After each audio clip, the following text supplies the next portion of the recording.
Hi guys, welcome to my channel Wise Schooling. So today we're gonna talk about consonantal gestures in Urdu and English by vice schooling. आज जो है इसका phonetic phonology का जो एक topic है, जो कंसेप्ट है कंसोनेंटल जेस्चर्स का, उसको हम गो थ्रू करेंगे।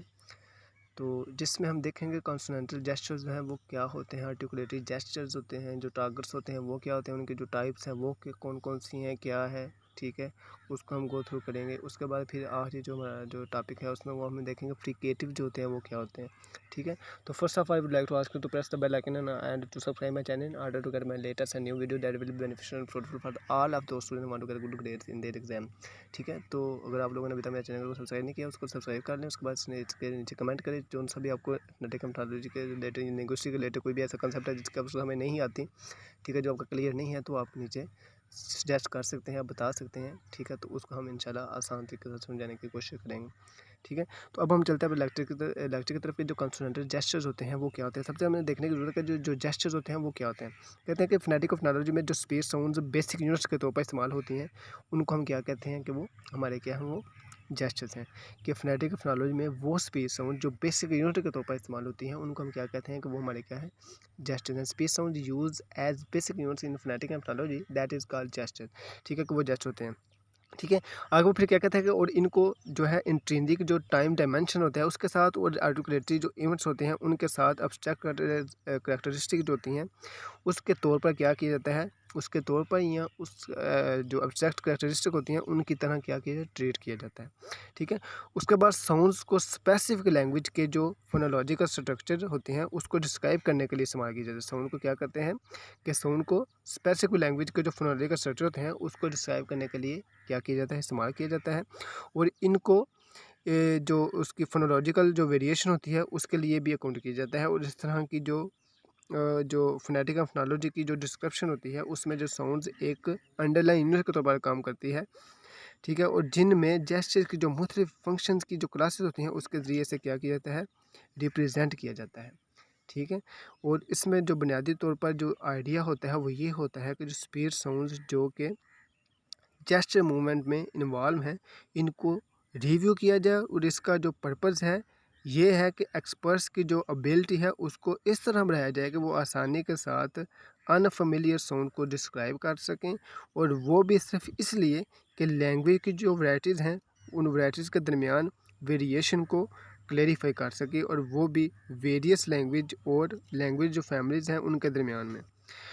इस तरह जो प्लेस ऑफ आर्टिकुलेशन और मैनर ऑफ आर्टिकुलेशन की जो इन्वॉल्विंग की वजह से साउंड्स अपनी जो एग्जैक्ट लोकेशन जो मैनर्स होते हैं उनकी बनिस्बत जेस्चर के तौर पर ज़्यादा अच्छे तरीके से क्या करते हैं, ट्रीट किए जाते हैं या ट्रीट होते हैं, ठीक है। तो ये आपके जो थे वो कंसोनेंटल जेस्चर थे, ठीक है। तो अब हम आगे देखते हैं कि जो आर्टिकुलेटेड टारगेट्स होते हैं वो क्या होते हैं।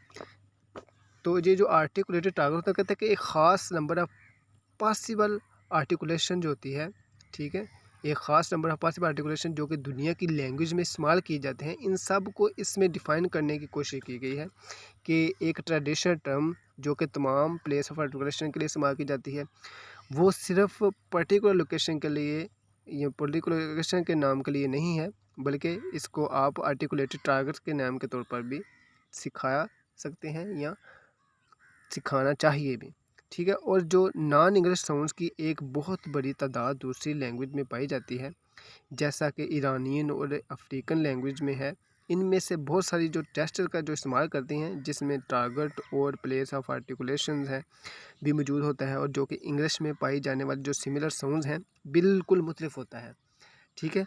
और इस वजह से जो एक्सपर्ट्स ने जो है ना वो टारगेट्स की जो टाइप्स हैं उसको इलस्ट्रेट किया है कि किस तरह हर एक प्लेस ऑफ आर्टिकुलेशन जो है वो इंग्लिश में यूज़ होता है और किस तरह दूसरी जो लैंग्वेज हैं उनमें स्टॉप्स, नेज़ल्स और फ्रिकेटिव को इस्तेमाल किया जाता है, ठीक है। तो ये एक्सपर्ट्स ने क्या किया है, इसको इलस्ट्रेट किया हुआ, ठीक है। तो अब आगे आ जाती हैं टाइप्स ऑफ आर्टिकुलेटरी जेस्चर्स के। जो आर्टिकुलेटरी जेस्चर्स हैं उनकी डेफिनेशन के लिहाज से जो टाइप्स हैं वो कितनी हैं, कौन कौन सी हैं। इसमें बायलेबियल जेस्चर्स आ जाते हैं, लेबियो डेंटल फ्रिकेटिव्स आ जाते हैं, डेंटल आ जाते हैं, एल्वियोलर आ जाते हैं, उसके बाद रेट्रोफ्लेक्स आ जाते हैं, प्लेटो एल्वियोलर एंड पैलेटल आ जाते हैं, स्टॉप्स जो होती हैं वो आ जाते हैं, नेज़ल साउंड जो होती हैं वो आ जाती हैं। ठीक है, तो अब हम देखते हैं कि जो बाइलेबियल जेस्चर्स होते हैं वो क्या होते हैं। ठीक है, वो कहता है ये इंग्लिश में बहुत कॉमन है, ये बाइलेबियल जो जेस्चर्स हैं वो इंग्लिश में बहुत कॉमन है, जैसा कि स्टॉप्स और नेज़ल की जो साउंड है जिसमें पा, बा, मा, ठीक है, ये साउंड है। ठीक है, पी, बी, एम की जो है कुछ ज़बानों में, जैसा कि आप कह सकते हैं कि एव ऑफ वेस्ट है, ठीक है, अफ्रीका है, इनमें जो बाइलेबियल फ्रिकेटिव का जो लैबियोडेंटल फ्रिकेटिव्स के साथ कंट्रास्ट है, और वॉइस और अनवॉइस फ्रिकेटिव के जो सिंबल्स हैं जैसा था, बा है, ठीक है, ये दोनों साउंड्स लिप्स को क्या करती हैं, एक दूसरे के करीब बुलाने से प्रोनाउंस होती हैं। ठीक है, ये था, बा वाली जो साउंड्स हैं ये क्या करती हैं कि दोनों लिप्स को एक दूसरे के करीब लाने से प्रोनाउंस होती हैं। इस तरह इनके जो दरमियान बस एक स्लिट होती है। एब जो है वो एक आप कह सकते हैं कि वॉइसलेस बाइलेबियल और लैबियोडेंटल फ्रिकेटिव के साथ भी कंट्रास्ट करता है। ठीक है, तो ये आपकी क्या थी, ये बाइलेबियल जेस्चर थे। उसके बाद हम चलते हैं लैबियोडेंटल फ्रिकेटिव। लैबियोडेंटल फ्रिकेटिव क्या होते हैं, कहते हैं बहुत सारी ज़बानें जिनमें इंग्लिश भी शामिल है। ठीक है, इनमें जो लैबियोडेंटल फ्रिकेटिव पाए जाते हैं जो कि फ़ा, वा हैं। लैबियोडेंटल फ्रिकेटिव कौन कौन से हैं, फ़ा, वा, मतलब कि एफ़ और वी वाला जो है वो है। लेकिन गार्बन वो कहता है कि वो गार्बन वो ज़बान नहीं है जिसमें जो आप नेज़ल और स्टॉप लैबियोडेंटल हो मासवाए बाइलेबियल साउंड की। ठीक है, कहते हैं इंग्लिश में लैबियोडेंटल नेज़ल की जो साउंड है वो एम, ठीक है, माँ जो साउंड है, ठीक है, गार्बन तब अकर होती है जब एम साउंड एफ साउंड से पहले अकर होती है। ठीक है, वो कहते हैं माँ की जो साउंड है वो तब अकर होती है, तब पैदा होती है जब एम साउंड जो है एफ साउंड से पहले अकर होती है। इसकी मिसाल उसने दी हुई है जैसा कि इम्फेसाइज है। ठीक है, मतलब कि एफ एम साउंड जो है वो एफ साउंड से पहले आई है। ठीक है, इम्फेसाइज, या आप कैसे सिम्फनी। ठीक है, अब एम जो है सिम्फनी, ठीक है, एम पहले आया है और पी एच एफ जो है वो बाद में आया है। ठीक है, ये आपकी लैबियोडेंटल फ्रिकेटिव थे। ठीक है, अब हम आ जाते हैं डेंटल। जो डेंटल की जो साउंड्स है वो अमेरिकन और ब्रिटिश इंग्लिश दोनों में मौजूद होती है। ठीक है, दोनों में पाई जाती हैं, जैसा कि डेंटल फ्रिकेटिव था, दा की जो साउंड है, लेकिन इनमें जो नेज़ल और जो टारगेट्स हैं या डेंटल स्टॉप हैं, ठीक है, वो जैसा कि आप कह सकते हैं कि 8th 9th 10th, ठीक है, 12th, ठीक है, इसके अंदर एलोफोनोलॉजिकली जो रियलाइजेशन है उसके तौर पर ये पाए जाते हैं। ठीक है, तो ये आपके जो थे डेंटल थे। कहता है बहुत सारे जो है ना वो फ्रेंच, उसके बाद ये जो इटालियन है और दूसरी ज़बानों के जो स्पीकर हैं जैसा कि उर्दू, पश्तो और सिंधी ज़बानों में है, इनमें बहुत सारी जो डेंटल स्पास टिपिकली जो होती है वो मौजूद होती है। जैसा कि आप दो वर्ड्स को, जैसे टी और डी का वर्ड टा डा है, इसमें अंदर बहुत सारी जो डेंटल स्टॉप होती है वो क्या होती है, वो टिपिकली मौजूद होती है। ठीक है, तो अब हम आते हैं एल्वियोलर। ये एल्वियोलर जो होते हैं वो क्या होता है, कहते हैं ये बहुत ही कॉमन टारगेट्स और स्टॉप्स, नेज़ल्स और फ्रिकेटिव्स हैं जो कि तमाम के तमाम इंग्लिश में पाए जाते हैं और बहुत सारी दूसरी ज़बानों में भी पाए जाते हैं। कहता है कि जिसमें कि एल्वियोलर जो है वो टाइप्स ऑफ आर्टिकुलेटेड जैसे कितना होते हैं। मिसाल के तौर पर इसकी जो आते हैं वो T, D, N, I, R etcetera, ये टा, डा, ना, रा, ठीक है, ये सारे के सारे किसके तौर पर आते हैं, ये टाइप्स ऑफ आर्टिकुलेटेड जेस्चर के तौर पर आते हैं। ठीक है, तो अब हम आते हैं जो रेट्रोफ्लेक्स, कहते हैं ये साउंड पाकिस्तानी ज़बानों में बहुत ही कॉमन है। रेट्रोफ्लेक्स की जो साउंड है वो पाकिस्तानी ज़बानों में क्या है, ये बहुत ही कॉमन है। ठीक है, जो कि ज़बान की जो टिप होती है, ठीक है, उसको अप और बैक को क्या करते हैं, कलिंग करने से बनती है, और इस तरह जो रेट्रोफ्लेक्स साउंड के दौरान टंग टिप जो मूव करती है, जैसा कि आप कह सकते हैं या, टा, अंग, उंग, ये वो साउंड है जो कि इधर इंडियन जो हैं वो इंडियन इंग्लिश की जो साउंड हैं उसको जो है वो एक फ़ीचर है। ठीक है, तो ये आपकी रेट्रोफ्लेक्स साउंड थी। ठीक है, अब हम आते हैं प्लेटो, एल्वियोलर और पैलेटल। ठीक है, ये क्या होती हैं, कहते हैं ये भी एक पॉसिबल आर्टिकुलेटरी जेस्चर्स है जो कि दुनिया की ज़बानों में आसानी के साथ पाए जा सकते हैं। उसके बाद व्हीलर साउंड्स, वो कहता है सिमिलरली इस तरह व्हीलर साउंड और उर्दू और दूसरी पाकिस्तानी ज़बानों में भी पाए जाते हैं। इनको इधर मेंशन करने की ज़रूरत है, जैसा कि एक्स और वाई की जो ये साउंड होती हैं ये क्या है, ये व्हीलर साउंड है। एक्स और वाई की जो साउंड होती हैं वो व्हीलर साउंड होती हैं। ठीक है, उसके बाद वो कहता है फ्रेंजियल के लिए जेस्चर जैसा कि अडेबिक फ्रेंजियल फ्रिकेटिव है उसको इस्तेमाल किया जाता है। ठीक है। उसके बाद फिर हम आते हैं स्टॉप्स। ये जो स्टॉप्स होते हैं वो क्या होते हैं, कहता है ये जो टिपिकल स्टॉप है इंग्लिश में और दूसरी ज़बानों में ये बहुत ज़्यादा पाए जाते हैं, लेकिन कुछ दूसरी भी दिलचस्प किस्में हैं स्टॉप की। क्या है, कुछ दूसरी भी दिलचस्प किस्में हैं स्टॉप की जो इंग्लिश के अलावा भी दूसरी ज़बानों में पाई जाती हैं। ठीक है, जो दूसरी किस्म है इसके स्टॉप की वो सिर्फ ये नहीं है कि इंग्लिश में पाई जाती हैं, वो दूसरी भी ज़बानों में पाई जाती हैं। ठीक है, तो इनका एक टेबल होता है जिसको आपको देखना होगा, ठीक है, गूगल पे जाके, ठीक है, जिसमें वो आपको बताता है कि दूसरी ज़बानों में पाई जाने वाली जो स्टॉप साउंड है वो कितनी रिच होती हैं। ठीक है, ये नहीं है कि जो इंग्लिश में पाई जाती हैं वही रिच होती हैं, बल्कि वो टेबल देखकर वो पता चलेगा कि जो दूसरी ज़बानों में जो स्टॉप्स पाई जाती हैं वो कितनी ज़्यादा रिच होती हैं। ठीक है, तो इससे पता चलता है कि दूसरी ज़बानों में ये जो फीचर होता है वो मौजूद होता है। ठीक है, अब हम चलते हैं नेज़ल्स की तरफ कि नेज़ल साउंड होती हैं वो क्या होती हैं। कहते हैं नेज़ल साउंड को हम दुनिया की ज़बानों में आसानी के साथ जो है वो पा सकते हैं, आसानी के साथ इनको फाउंड कर सकते हैं, फाइंड कर सकते हैं। ठीक है, जैसा कि स्टॉप और नेज़ल साउंड वॉइस और अनवॉइस भी हो सकती हैं। मिसाल के तौर पर ये जो बर्मीज़, ठीक है, उसके बाद यूक्रेनियन और फ्रेंच में पाई जाती हैं, लेकिन इंग्लिश और बहुत सारी दूसरी जो ज़बानें हैं उनमें नेज़ल साउंड वॉइस होती है और वॉइसलेस साउंड कंपैरेटिवली रेयर होती है। ठीक है, कि वो कहता है कि जो है ना जो बहुत सारी इंग्लिश और दूसरी बहुत सारी ज़बानें हैं वहाँ पर जो नेज़ल साउंड होती है वो वॉइस होती है, लेकिन वॉइसलेस जो साउंड होती है वो तकरीबन क्या होती है, वो रेयर होती है लेकिन रेयर होती है, बहुत ही नायाब होती हैं, थोड़ी होती हैं। ठीक है, और इनको सिम्बलाइज़ किया जाता है।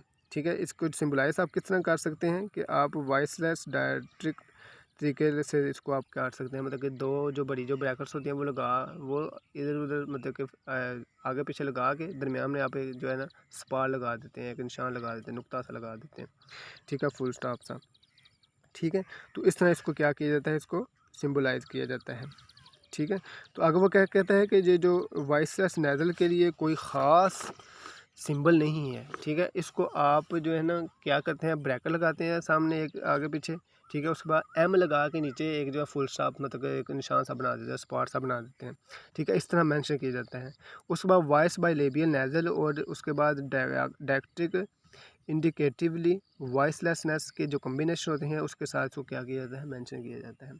ठीक है, तो अब हमारा जो अगला जो पार्ट है वो है फ्रिकेटिव। जो फ्रिकेटिव होते हैं वो क्या कहते हैं, फ्रिकेटिव जो कि आर्टिकुलेटेड जैसे हैं इनको आप वॉइस और अनवॉइस साउंड में डिवाइड किए कर सकते हैं।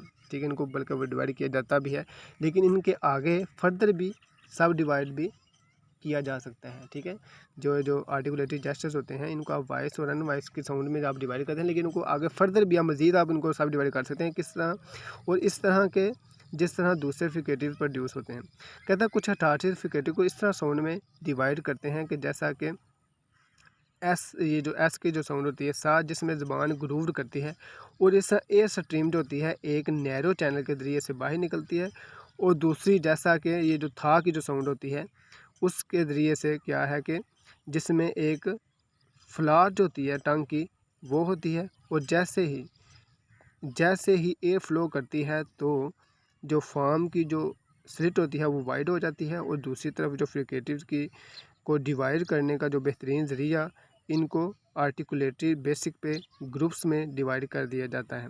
ठीक है, और उसके बाद ये जो इंग्लिश वॉइसलेस साउंड के फ्रिकेटिव्स को क्या करते हैं को बोला जाता है, जैसा कि आप कह सकते हैं ये जो फ़ा की साउंड है एफ़ की, ठीक है, फ़ा, उसके बाद था साउंड है, ठीक है, उसके बाद एस की जो सा साउंड है, उसके बाद शाह की साउंड जो है, ठीक है, इनको बोला जाता है। और अब इनमें देखें कि कौन सी दो जो साउंड हैं वो हाई पिच हैं। ठीक है, ये आपने इसमें से देखना है, और फिर आपको इस काबिल हो जाना चाहिए कि ये जो इसकी सा की जो साउंड है उसके बाद शाह किस तरह जो है डिफ़र कर रही है, मतलब सा और शाह की जो साउंड है वो आपको इस काबिल हो जानी चाहिए कि आप इसको आसानी के साथ क्या कर सकें, इसको डिफ़र कर सकें, इसको डिस्क्रिमिनेट कर सकें।